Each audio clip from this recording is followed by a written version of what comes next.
આજે બનાવવાના છે કોબીના ભજીયા, એટલે મંચુરિયન જેવા જ સરસ લાગે, ફક્ત એક જ વસ્તુ ઉમેરીને આપણે બનાવશું. તો મિત્રો આગળ વિડીયોમાં કન્ટિન્યુ રહેજો. તો અહીંયા કોબી લઈ લીધી છે અને એને આપણે આમ ખમણી લેવાની છે.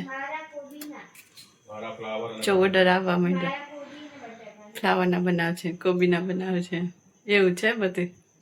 જો બધું શાકભાજી આપણે સુધારી લીધું છે. આ કોબીનું છીણ છે, આમાંથી પાણી કાઢીને લઈ લીધું છે તપેલીમાં. આ છે ફ્લાવર અને આ છે બટાકા.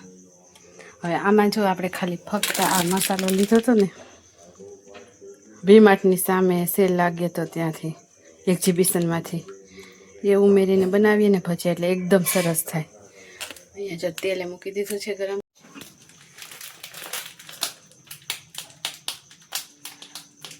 આ તો વિડીસાબેનના ખાવાની ફરમાઈશ હતી.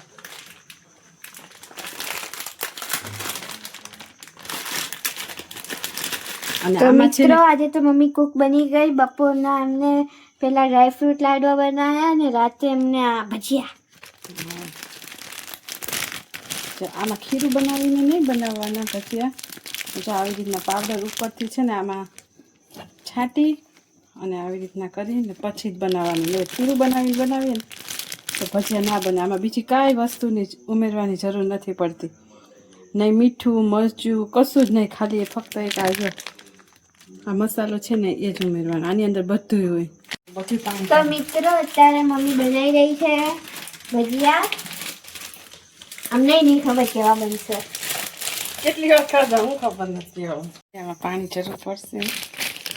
આવતા જ નહીં પાણી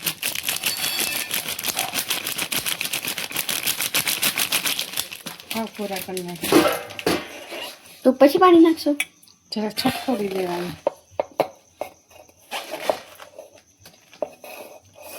બટેકા સંભાળ્યા હે મારા બાપુજીએ, માતુશ્રીએ કર્યા હતા.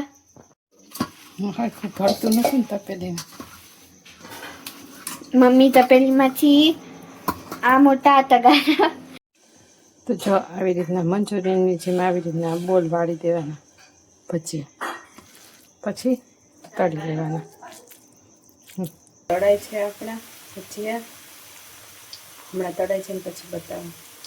સરસ મજાના આપણા ભજીયા થઈ ગયા તૈયાર. જો અહીંયા કોબીના ભજીયા થાય છે અને બનાવવાના છે આપણે ફ્લાવરના. એમાં મસાલો નાખી દઈએ છીએ.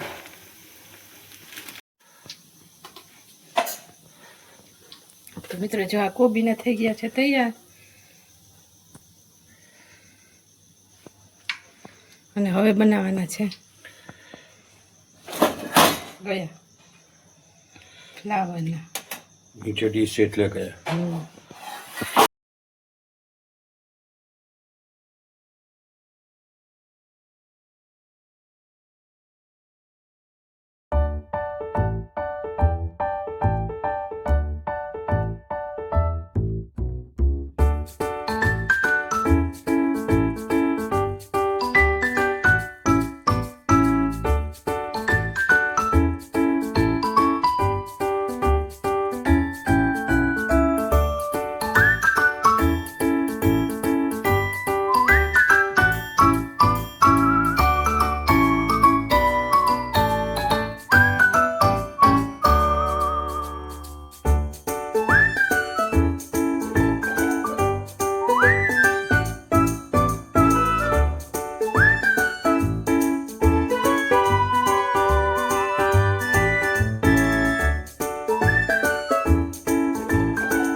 કોલીફ્લાવરના થઈ રહ્યા છે મિત્રો ભજીયા.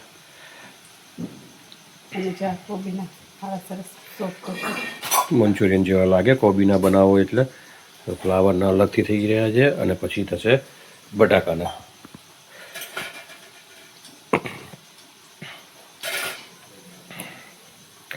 તો મિત્રો વેરાયટીઝ ઓફ ભજીયા.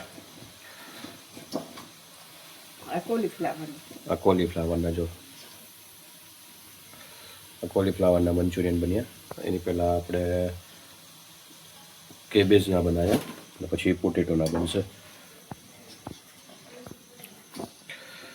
તો વિદિશાની ડિમાન્ડ હતી કે એને આ રીતના કંઈક ભજીયા ખાવા છે, તો વર્ષાએ જો બનાવી દીધા.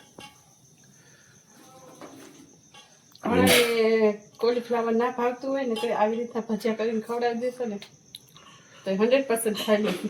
એવા સરસ બને છે. પણ મારાથી તોય કટિંગ થોડુંક છે ને આનું મોટું થઈ ગયું. હજુ ઝીણું કટિંગ કરો ને તો હજુ ટેસ્ટી બને. હજુ સે ઝીણું હોય ને આનાથી તો સારું. બને એટલું ઝીણું કટિંગ રાખશો ને મિત્રો તો તમને મજા આવશે.